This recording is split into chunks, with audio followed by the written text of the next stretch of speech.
So we are here with Vaughx Booker, and Vaughx is, I think you're a social worker by trade, aren't you? Generally, I've worked in community mental health. Yeah, yeah. So you've done a lot of cool stuff, but you are also sort of man about town here in terms of the activist stuff that's going on in Bloomington. So can you talk a little bit about what you're involved in and who you are and all that good stuff? Well, I'm one of many. I'm the organizer for Bloomington Black Lives Matter. Right now, I've been joined in a coalition of groups to work towards this particular pressing issue. Okay, great. What groups are involved? We have SOJ, which is showing up for racial justice.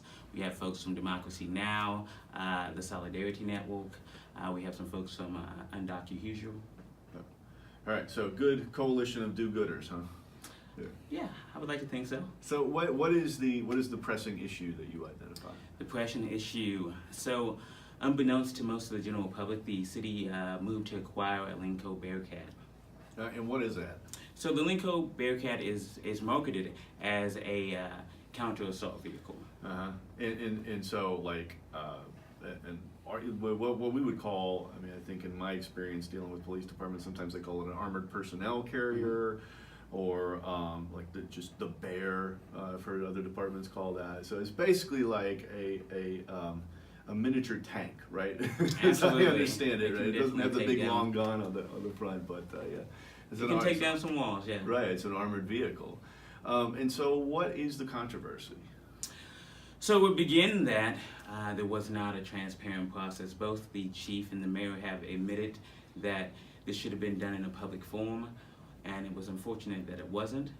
But also now we come to a point where they say we're willing to listen to you, but we're not going to change your decision. So what is really the merit of listening to someone if you're not actually going to move on what they say? When you say it wasn't done in a public forum, can you explain what that process was? All right, so generally these things would go through sort of an appropriations in the budget, and there would be a special hearing that City Hall would have, the town council, folks would be invited for public comment.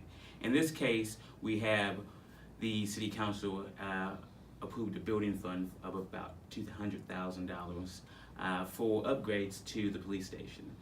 So when they went to go get these upgrades, apparently the upgrades were going to be twice as much as the estimate, and instead of them applying some of that money and upgrading the building somewhat, they decided to go to the mayor's office, unbeknownst to the city council and to the public, and ask to use these funds to purchase this Lincoln vehicle. Okay, and then so, well, and I take it that you and these other groups that we were talking about oppose that. Absolutely. This Bearcat has been seen in some of the most atrocious incidents of history. We've seen it at Standing Rock, we've seen it at Ferguson, and we want to make sure that we don't bring that type of symbolism into Bloomington. Yeah. So what is the resolution that you'd like to see with this whole situation? So the first thing, I would like for the mayor to call an immediate halt to the purchase until we have more room for public dialogue, for public discourse, till we look at alternatives, till we're willing to engage in the process and also look at the data-driven policy and see if this is actually the most effective decision that our administration can make to keep everyone, police officers and citizens alike, safe in our community. You said something interesting. You said something about the symbolism that this Bearcat, this armored vehicle, conveys. So like, what do you mean by that? We've seen communities of color, water defenders terrorized by this vehicle. If you saw the Standing Rock video, we saw people in sub-zero temperatures be sprayed by water cannons from this Bearcat. And I don't think it is conducive to good community policing. We've had, situations in, all over the region where you see these really sort of hyper-militarized small police departments, right? I mean, how many people on Bloomington Police Department? I believe the whole staff, including officers, is about 150 folks. Yeah, and so you've got, relatively small police departments, even smaller ones than that, all over the whole region that feel like they need to have these sort of paramilitary, attack teams, right? And SWAT teams, they call them. Sometimes they call them SORT teams. They call them different things. And how do you see these sort of military responses being used now in places like Ferguson, or even places like Bloomington, or places that are sort of middle America type places. So all throughout the history of policing, minorities, marginalized groups have been terrorized by police departments, and sometimes that lends a different lens to folks of color. We don't often get to feel protected when we encounter police officers, unfortunately. And I think that having this Bearcat is going to perpetuate that feeling in the community. And also you have what the Obama administration called a warrior mentality that develops. Once you give someone a hammer, they tend to see everything as a nail, and we want to make sure that our police department doesn't work as a hammer. Yeah, yeah. Well, I mean, and that's you know sort of where I'm going with that. You know, like as they start to have more and more of this military surplus type equipment, right? It's something that was facilitated in the Reagan era. You know, so they have all these toys and they want to use them, right? And they want to use them in whatever kind of situation you see. So it's not like hijackings, and it's not like hostage situations that you see. There are these, you know, sort of high intensity types of things that you might think about, you know, needing a paramilitary force for. They're getting used for drug raids. We've seen them used in like domestic situations, or like even dealing with dangerous dogs, right? Because I think, you know, you and I had talked before about the matrix system. Yes, like it's an escalation matrix that assigns a different point value to different incidents. And I had the opportunity to sit down with Chief Decoff and talk about that particular matrix and how it could marginalize folks of color, people with mental illness.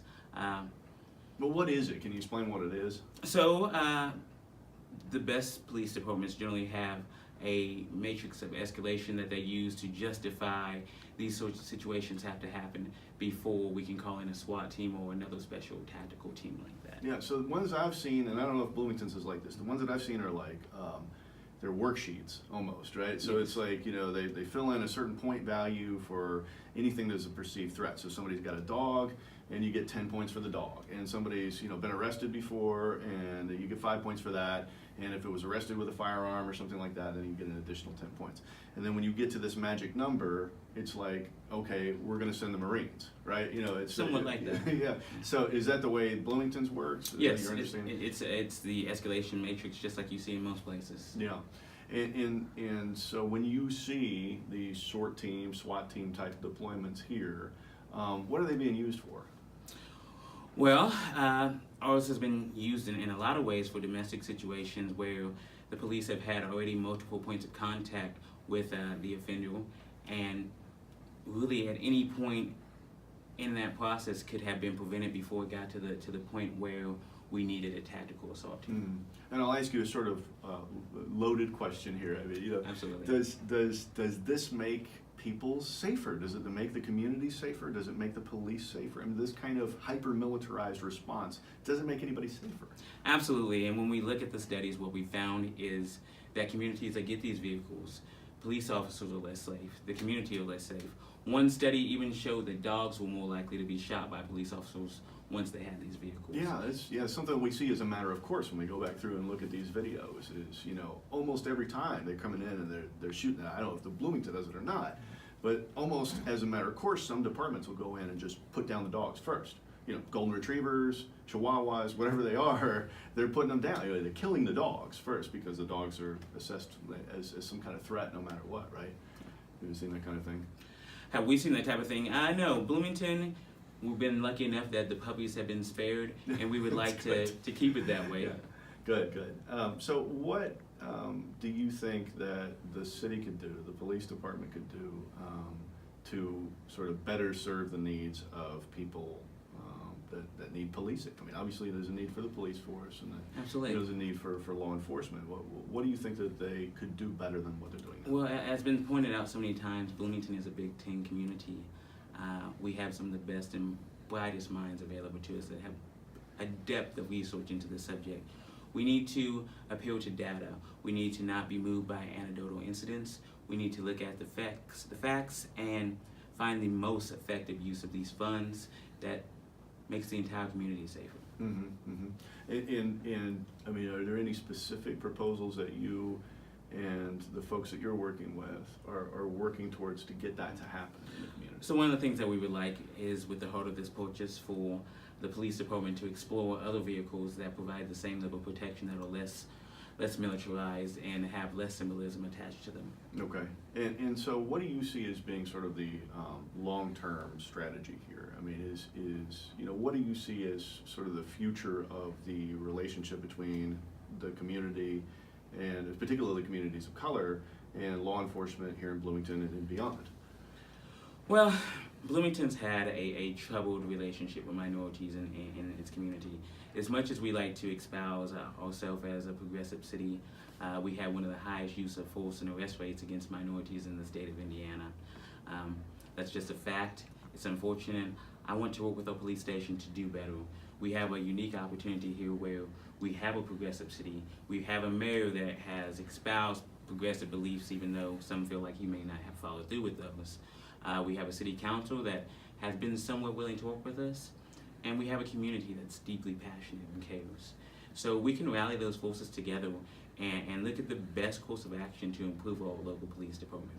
We can draw in all our resources, and we can create something that's less militarized and something that's a brave new thing. All right, yeah, I like it. Well, keep up the good work. Is there anything else you want to say to folks before we go? No, Dan, I appreciate you. Yeah, thanks a lot, man. Vaughx Booker is the organizer for Black Lives Matter Bloomington and is involved in a whole lot of other good stuff. So check him out and keep track of the great work that he's doing here in Bloomington.